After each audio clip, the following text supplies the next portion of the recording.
Assalamualaikum warahmatullahi wabarakatuh. My name is Nur Arisa Nazrin binti Muhammad Nazri. My matrix number is 2024740823 and my code number is B16. So, today I will be present to my panel Encik Muhammad Amrul Hazi Abidin and Puan Nur Azila Azrin Muhammad Razi. So, my topic is about plyometric knowledge and practice among UiTM handball athletes. Okay, before we start, this is a table of content that we will be discussed in my research topic. First is about background of study. Second is problem statement. Third, for purpose of this study. Fourth is about research question. Fifth, research objective. Sixth, research hypothesis. 7, literature review. 8, methodology. 9, Gantt chart. And 10 is about reference.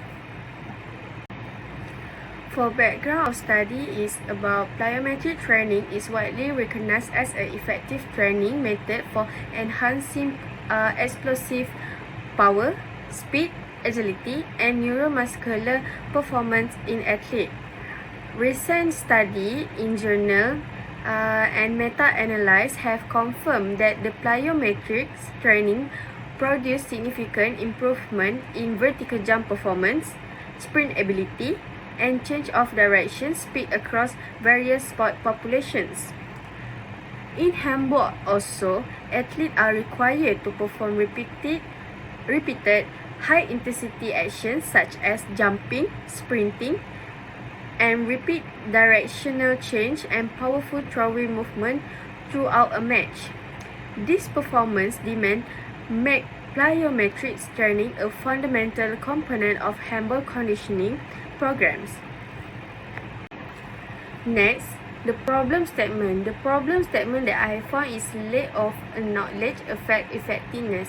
This because athletes may lack knowledge and of correct plyometric technique, and which can lead to ineffectiveness training and increased injury risk. Second is about limited research on athlete knowledge. More study focus on performance outcome rather than athlete understanding and applications of plyometric principle, leaving a knowledge gap. Lastly is about gender difference in training knowledge.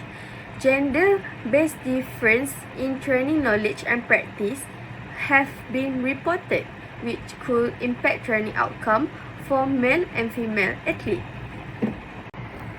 For the next slide is about purpose of this study.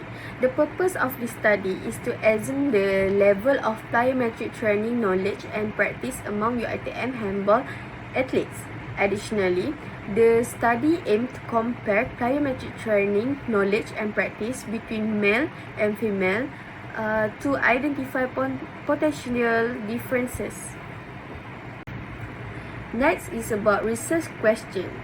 So, I have 4 questions, which is 2 from descriptive and 2 is from difference. For descriptive, what is the level of plyometric training knowledge among UiTM handball athletes?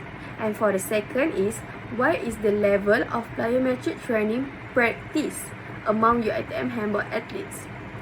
Next, for descriptive is there a significant difference in plyometric training knowledge between male and female athletes?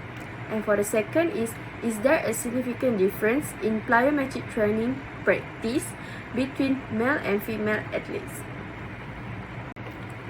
Next, for research objective, I have 4, which is first is to determine the level of plyometric training knowledge among UiTM handball athletes.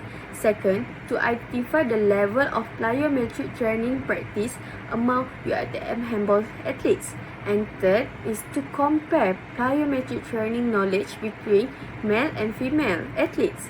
And lastly is to compare plyometric training practice between male and female athletes.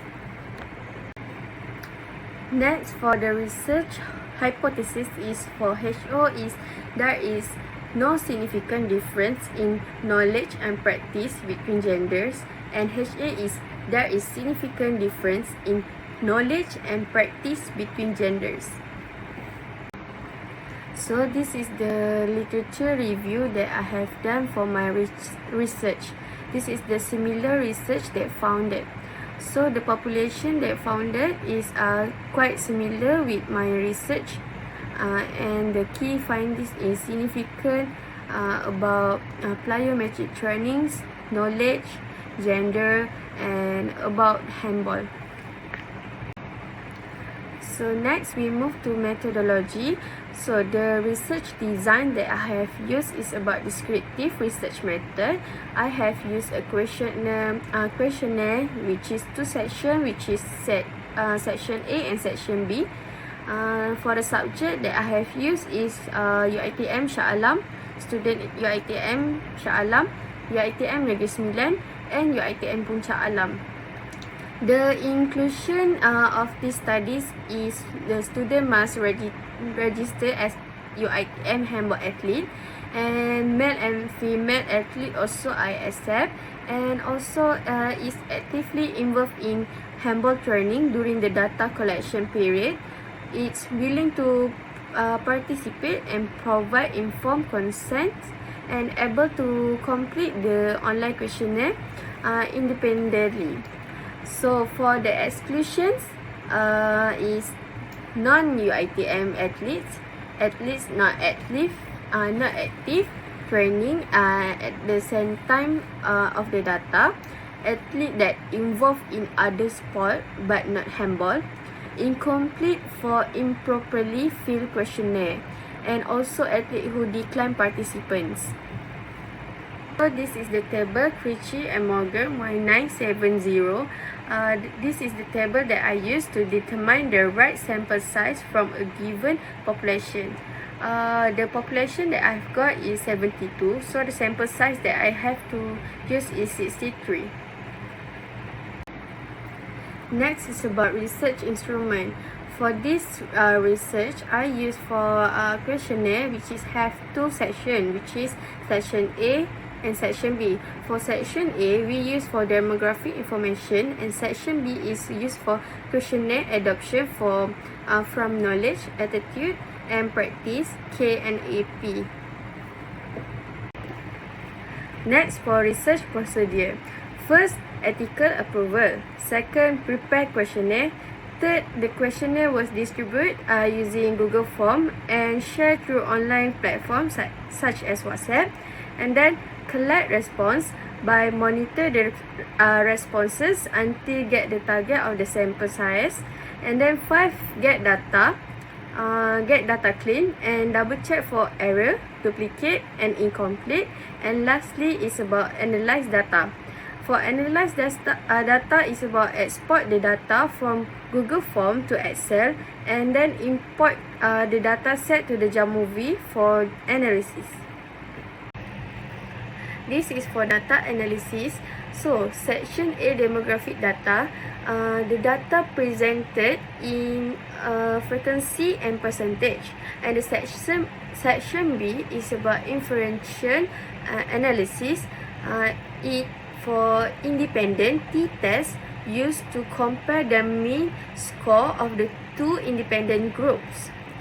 All the data were analyzed by using IBM SPSS Statistic version 27, and the statistic applications used for the data analysis. So this is the Gantt chart. The Gantt chart is starting from October until now is January, and will be continue for July.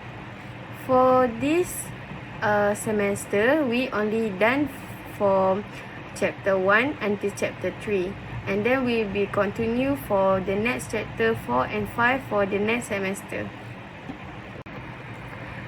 Last but not least, this is the reference that I have found and used during my preparation to do research. So it have a lot of, but I only choose for the best one. That's all for my defense research proposal. Thank you so much.